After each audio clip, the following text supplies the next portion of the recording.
40 দিনের আগে বাইরে মৌত নিশানি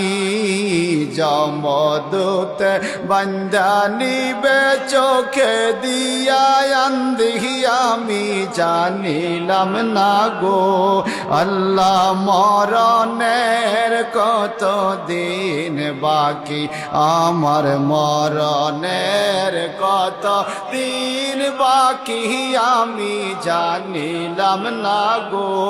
আল্লাহ মরণের